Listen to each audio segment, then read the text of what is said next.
transports.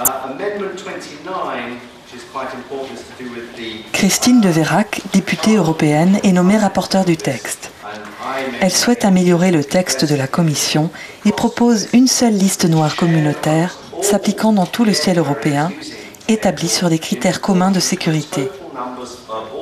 Mais cette avancée ne passe pas encore très bien.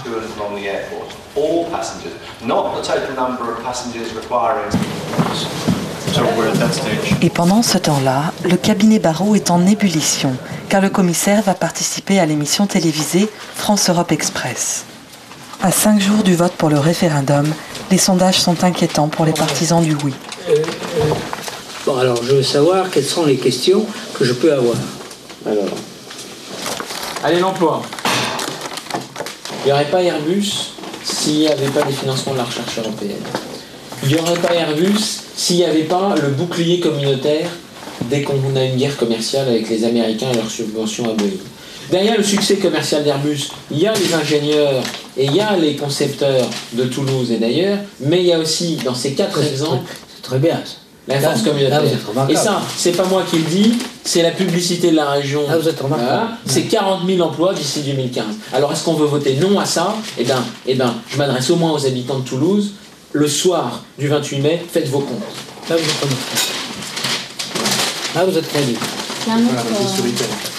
S'il n'y avait pas eu le bouclier nucléaire que représente cette Europe face aux Américains, 3, si on n'avait pas exigé la fin des contrats d'exclusivité des compagnies américaines obligées d'acheter le Boeing, 4, s'il n'y avait pas eu l'Agence de sécurité aérienne et le besoin de 36 certifications, nous n'aurions pas 380. Ça, c'est bien.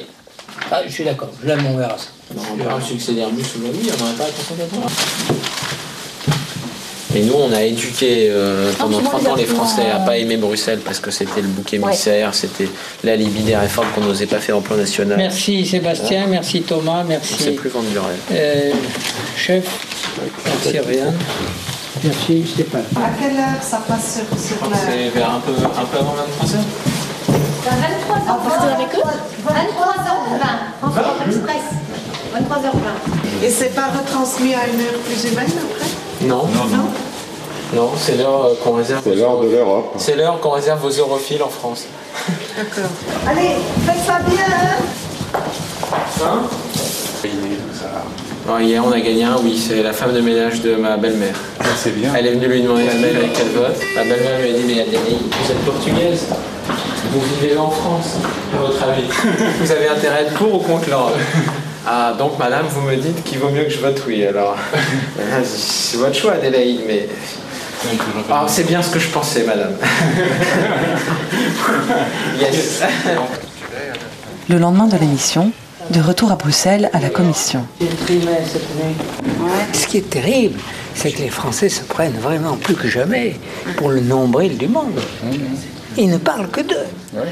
Comme s'ils étaient tout seuls au monde. Mais de toute façon, il n'y a aucun risque. L'Europe ne peut pas se faire sans la France. Sans la France, vous pensez bien, elle ne peut rien faire, rien faire. Beaucoup trop de charbon. Mais où? Y compris la presse sérieuse.